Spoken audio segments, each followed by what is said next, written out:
Hi guys. Since you have taken your exam, I assume that is done for you to be at the point of watching this next lecture. This week is, as far as lecture goes, is going to be pretty short. You're just going to look at what about the Native Americans. You're going to read chapter 5 in your book, and you're going to have a discussion board post. No primary source analysis for this week. But there are a few documents that I have posted that I want you to look at. One of those is about the praying towns, and it's really pretty interesting. But with that being said, chapter 5 may or may not line up with the lecture for this week, and that's okay if it doesn't.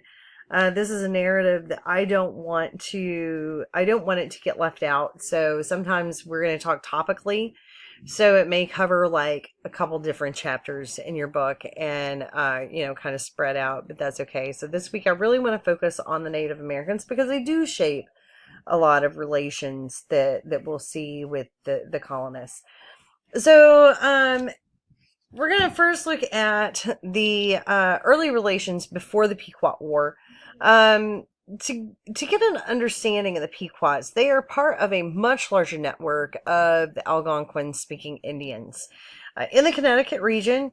And this tribe is, we tend to, whenever we look just at European documents or the colonist documents, we tend to think of the Native Americans in the form and in the way that the colonists presented them, and that being very unorganized, barbaric in nature, things like that, and they really truly were not. Spending time diving in, looking at their colonies, and this is where I've done some of my work at, is you get to see these strong networks of people, and yes, they did not necessarily view land ownership in the ways that we see Europeans view that, but they do have a respect for that land, and we see that there's just a lot of misunderstandings that happen between the colonists and the Native Americans.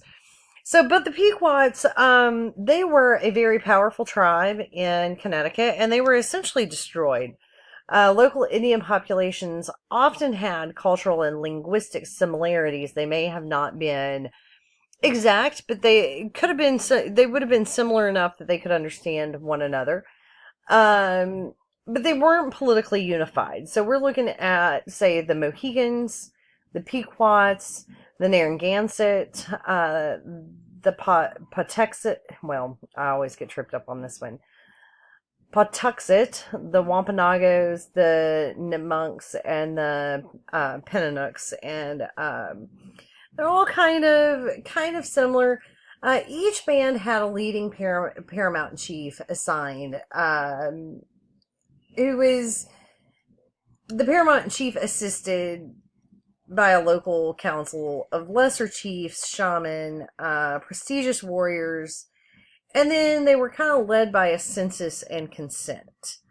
So, in other words, they did kind of have this hierarchy network. With your leading paramount chief, then that chief is assisted by a council of lesser chiefs, and so on and so forth until you get down to the normal people. But they do have this kind of in a way network and decision making process. They were a highly productive horticultural region. They grew maize, squash, pumpkins, and beans.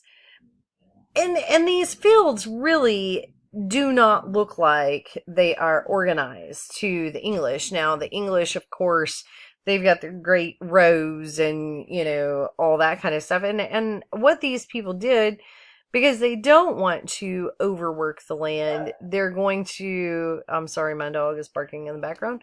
They're going to just kind of spread the seed and let it grow. So you may have some maize here, you may have some squash here. It's not like what we think with traditional planting. They would move so that they did not over saturate the soil. Or I'm sorry, like suck all the nutrients out of the soil. So it just looks completely different to the English colonists. Like in the Chesapeake, gender roles did not match the expectations of the English.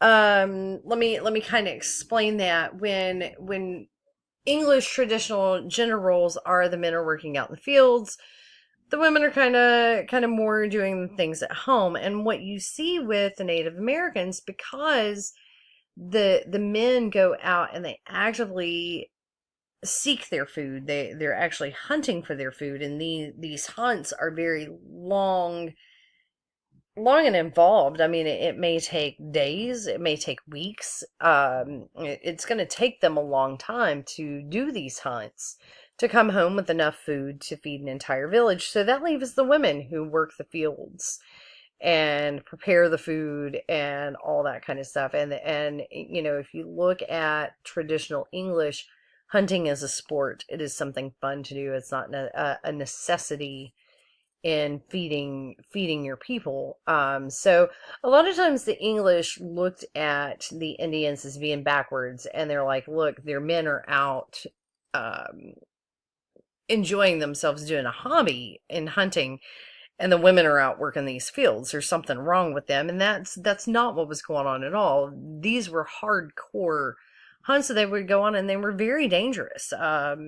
You look at some of the ground that they're trekking across, even just getting across a river can be life-threatening. I mean, it's not like they're just staying right in their small little village to do these hunts. So it is very much a misunderstanding that happens. So they also do not have domesticated animals such as cows and sheep. So when we're talking about them having to go out and get enough food to feed an entire village, they're not raising things right there locally that they can use to feed all these people. So they really do have to bring home quite a bit.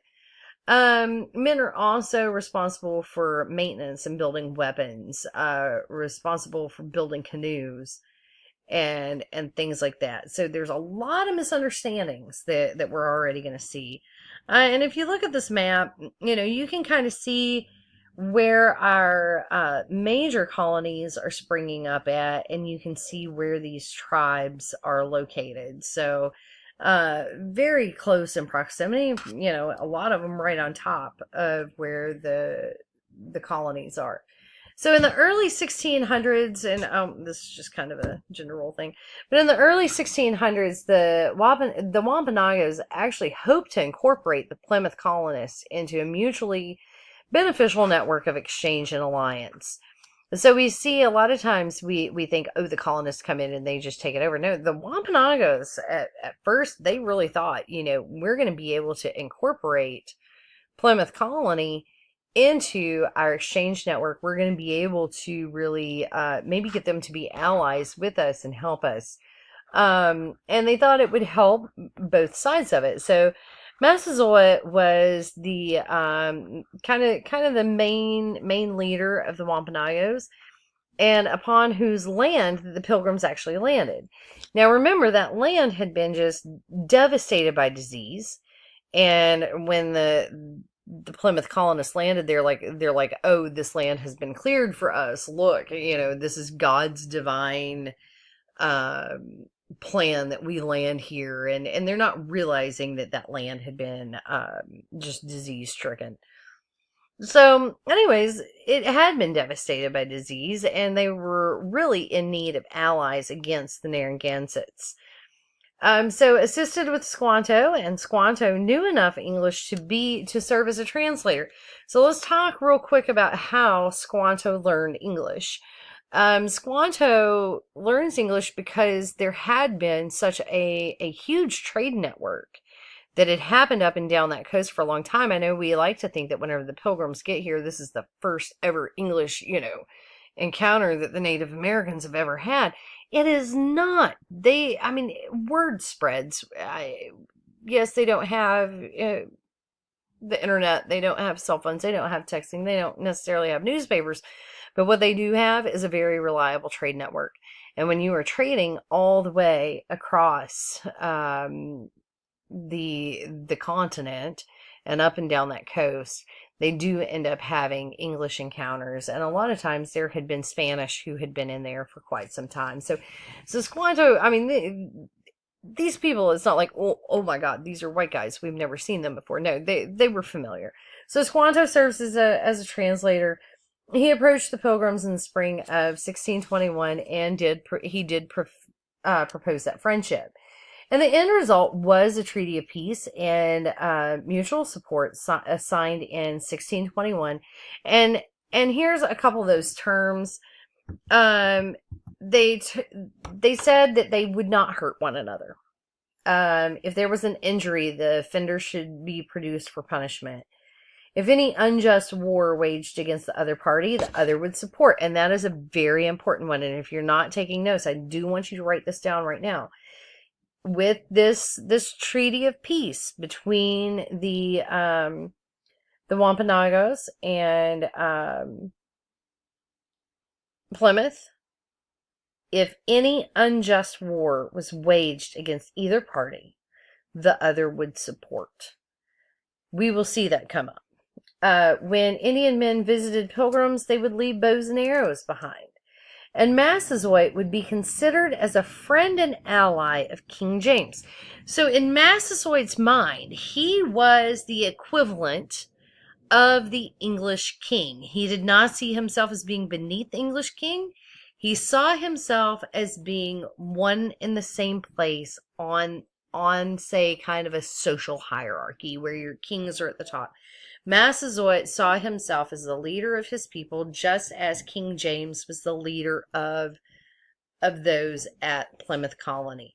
So when he's seeing this, you can look at this in terms of a national kind of peace treaty. These are two nations making a peace treaty, and so he does expect whenever they go to war, he expects that that those at Plymouth do help him. It doesn't take long for the Wampanoags to realize that the Englishmen saw the Indians as inferior and simply wanted to take more of their land. And indeed, especially after hearing about the uprising in 1622 in Virginia, the Puritans believed that their own safety depended on their ability to defeat the Indians. So there's definitely two different things going on here. We've got, on one hand, we've got one saying, okay, well, we want to have this peace treaty. We want to help one another. But on the other hand, it very quickly comes up that the only way to be safe is to defeat these native tribes. So, with the Great Migration, the demand for land just increased dramatically. So that's one issue that we're going to see come up. Another issue is at the core of the Indian Puritan relation was that use of land. And there is a difference in cultivation styles. There is a difference in the ideas about the wilderness. There's a fencing issue. Okay, Native Americans, they don't use fences. But when we look at the English coming in, we look at the colonists, they want to mimic what is done in England, and that is a key reason that we see people migrate from England to the colonies, is because of this lack of land in England. The lack of being able to go out and hunt freely because everyone has fenced in their property. Now we see that happening in the colonies. And so if you were a Native American and believe that everyone shares that land, fences really increase the difficulty. Another issue is with cows and pigs and who kills it, who owns it. And it really does actually impact the clam beds, clams, the clam beds along the coast, and crops then that grow throughout the interior. So the colonists come and everything that the Native Americans have known is quickly disrupted, and there's quickly all this room for a lot of misunderstandings. So we're going to stop here. I want you to think about this peace treaty, think about all the misunderstandings that come up, and we will pick up with the Pequot War.